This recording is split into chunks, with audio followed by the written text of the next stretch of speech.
Yo, what up YouTube? So checking it out today. Got a present in the mail. So today I got the Kreg Project Center KWS1000 and I'm going to open it up, do an unboxing and see what this thing's all about. So today I'm going to be recording on the Osmo Pocket 2. Loving this thing. Everything about it is just awesome. So we'll get into the unboxing.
So we got out of the unboxing, got it all unpackaged. It's heavy. I think the post office said it weighed like 53 pounds. It's definitely stout. Hopefully that means it's gonna live up to its longevity. Not really a heavy duty use type person. Try to take care of my stuff, do woodworking, machinery, working on cars. Probably typical dad stuff, if you will. So first off, you got the wings. Probably a little awkward if you do the wings first. So come down here like typical sawhorse. Open it up, you'll notice it's got the bottom shelf. I think watching the other YouTube videos, Craig has mentioned that it holds like 25 pounds and it's like 350. Or sorry, it's like over 1,000 I think on the actual sawhorse. And then the wings, grab the bottom of them, lift up, they lock in. And I think they said the wings hold like 350 pounds. I watched a lot of YouTube videos that had mentioned pinch points right here. Conveniently enough, they've added a warning sticker for that. So hopefully those of you can read can heed. So we'll lock that up. There you go, it's all together. So yeah, this thing's pretty sturdy. I watched a ton of YouTube videos to decide which one I wanted. Because originally I wanted the ACS. It's the big fancy table with the MFT top and the rails and whatnot, but it was expensive. And for the space I have, for the work I'll do, I think this will do just fine. As a matter of fact, I've actually got a second one of these coming. Should be here in a couple days, I think. But the YouTube videos I watched, a lot of people was kind of dogging on it and pointing out a lot of its flaws. This thing's pretty sturdy. I mean, it doesn't move at all. The YouTube videos I watched, they were like flopping up the edges, and a couple of them had put a straight edge across it and said it wasn't quite flat. Like, I get the straight edge flatness of the surface, but category of people this is aimed at, I don't think they're going to invest too much interest or worry about that. Let's get into some accessories. So first off, you're going to see this comes with a little bag, and you've probably seen by now. It's got 2 screws, 2 bushings. And I don't have a 2x4 on me, but you put a screw through a bushing, 2 each. You put those into a 2x4, and then these bushings actually slide into the T-track. So it's what they call a sacrificial cutting surface. So you're not cutting into the metal part here. And to clarify, that's if you use it as a sawhorse. Put these down. And now you got a sawhorse, so instead of cutting into your T-track, you can cut into that sacrificial top.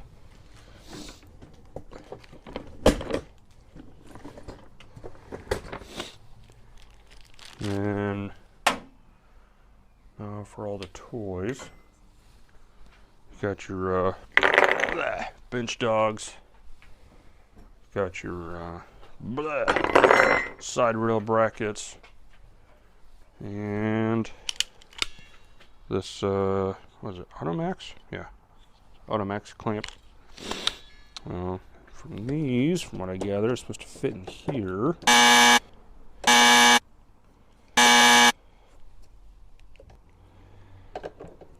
There we go. So it's locked into place. Put your board in there, kind of like a side vise on a bench. Pop that out. And you got your bench clamp. And I'm loving this setup. Bench dogs, of course. From what I've read, these are the 3/4 and not the MFT, whatever size. So from my understanding, these are either smaller or bigger than the typical MFT tabletops. So as far as I know, those won't work. And what's kind of cool about this, that I was wanting to purchase it for, is put those bench dogs down. You can put a piece of wood up there.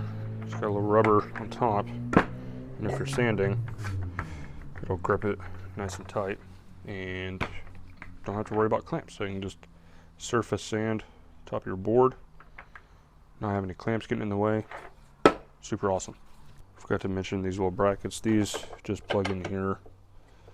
These are for your 2x4s. I'm sure you've seen that on YouTube or maybe a commercial or somewhere else. But yeah, so you plug these in. It's got different settings. Come down lower if I can get it. So these are there so that you can put in a 2x4, run them out to another sawhorse workstation. You can actually flop this down, and this is exactly 3/4 of an inch. So you can slide a piece of 3/4 inch plywood in here and have a transition, smooth transition between the project center and the wood top. So I thought that was kind of cool. Whenever I get a bigger house, bigger shop, that'll be something I'll be definitely interested in. And I'm interested in it because it's kind of nice. Don't have too much room for some of my tools, so the more I can pack down and stow away, leaves room for other hobbies like mountain bikes and working on cars, etc. So other accessories that I got the I think it's a 3-inch clamp. This one doesn't have the Automax. It's like a old school vice grip manual, which I'm alright with. I don't need the Automax. It works. If it works, it works. Plus they're cheaper, so I'm alright with that. And then bought the 6-inch. I believe it's a 6-inch. This one is Automax. Figure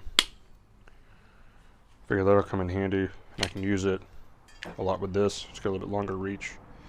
I don't know if you can tell, but right here, this is like a pressure dial, tension dial. So it's a clutch system. So no matter what thickness of wood, this will always auto adjust. So when you clamp it down, it's tight. But the purpose of this is so when you clamp it, it's hard. Then if I was to loosen the tension on this, it becomes easier. So it's, if you need more pressure, basically, if your workpiece is sliding around, just increase the tension on this dial here.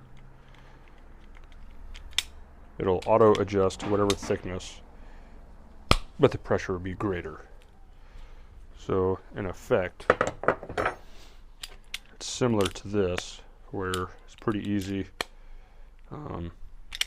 Typically this would be your pressure and your thickness, but the Automax eliminates the thickness, so all you have to do is just account for how much pressure you need.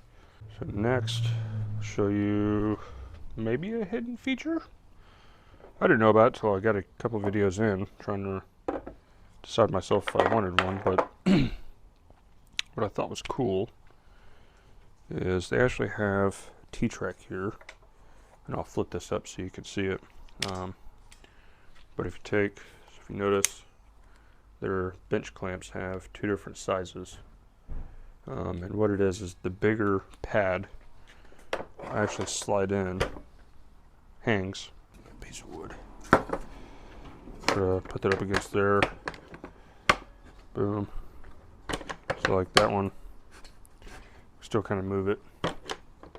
It's like I was saying earlier, adjust that tension knob, slide it back in, up against my bench dogs. And then between the bench dogs and this, it's plastic. It's wood on plastic, so it does slide. But I mean, it's pretty sturdy. I would trust it if I was routing, sanding, cutting it. I think it would work, especially with the bench dogs. The bench dogs really help you out. And then same for the old school, if you will, clamps. They have the small pad, big clip pad, same effect. Slide it in, hangs. This one you actually got to adjust, bring it up. So it's like an old school vice grip. Just got to get it just right for the right pressure.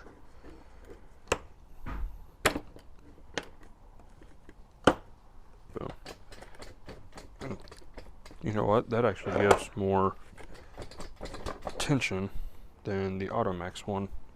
And I didn't give really that much pressure on it.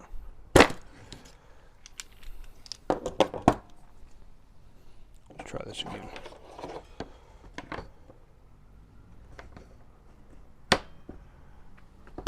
Probably make that a little bit harder. Oh, man.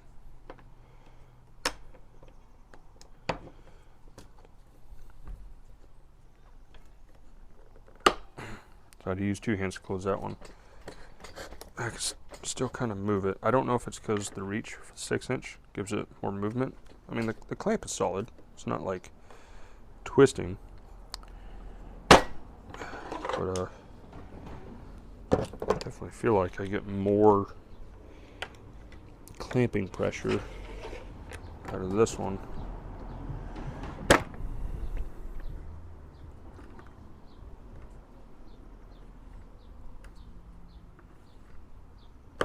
That's about the same pressure I gave the Automax, 2 hands squeeze. And I really have to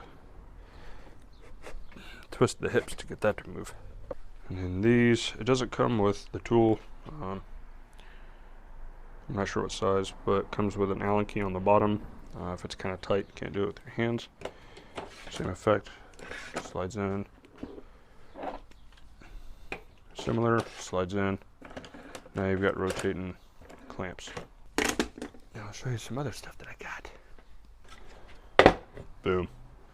So this is the K4MS. That's the pocket hole jig. And I've been wanting a pocket hole jig because there's a lot of projects I've been doing that just, I feel like it just requires it. Typically I'm like a pre-drill, countersink, drive a screw, butt joint type of guy. More screws the better. Wood glue, set it.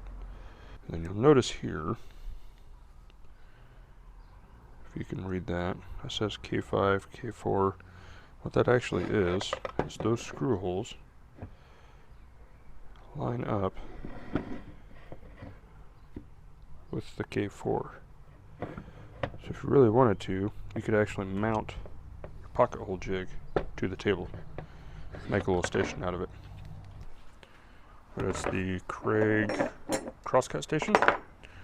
Again, ton of space. I don't have table saw or any stationary tools. So I rely heavily on my recent system of cordless tools. I have a DeWalt 20-volt set, and what this allows is to run cordless circular saw along these guide rails. You got 2 clamps, hold your board, got a miter, miter slot here, so you can put your boards in, got 45s, whatever angle you need. Slide them in, clamp it, and then it's pretty cool. Kreg also included some wings that fold out. So as you cross cut, you got support on either side, so if you got a longer piece, you're not wobbling with it back and forth. And it's on both sides. Gotta use a bit of vessel. There's that. So again, kind of sticks with my theory, concept, what I need. Everything packs down, easily put away, nothing stationary. As you see, it's brand new. Haven't even put my kerf cut into it, my pre-cut. I just got this a few days ago too. Looking to get some use out of it. I got some keepsake boxes I'm going to make for the boys, and hopefully I'll get my use out of this thing. Keeps the old digits away from the saw blade, if you will. And I'm kind of big on that. I don't need to go to the hospital for anything. Got these little keyways right here. I got the key. So for storage, those pop in there, sit flush. And then like me, if you have a second project table coming, slide those there. There'll be another table here that will continue your T-track, platform, work surface, and these will lock those two tables together. So pretty stoked. I'm going to get that second table, put all this together, see how much work surface I get out of it. Sorry, had to go get some more go-go juice. The old Landy cup. Love this thing. That's the end of, say, the unboxing and review of the KWS1000. Maybe I'll make another video when I get the second table, who knows. Show you how those two interact with each other. And like I said, I got some projects coming up that for sure will be using this. Hopefully it works well. Well, till then, you guys keep it real, keep it cool, don't freeze like it is here in England. And but I'm loving it. Weather's getting better. It's 7:19 and the sun's still out. I don't know if you can tell it back there. So yeah, you see it? Boop. That's my Landy.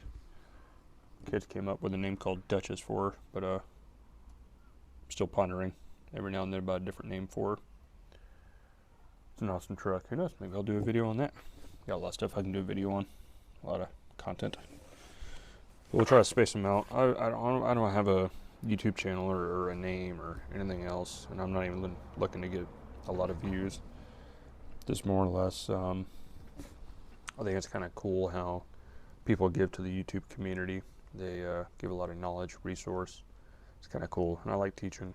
And unfortunately, one of my problems is I like cool stuff, so I tend to have a lot of that. But yeah, so I'll potentially try to keep making videos. I gotta get some software first, and we'll see how it goes. You know, not looking to get like the little YouTube medals or whatever it is, but you know, if it helps someone out, I'm game. Job well done, right? Till then, see you later.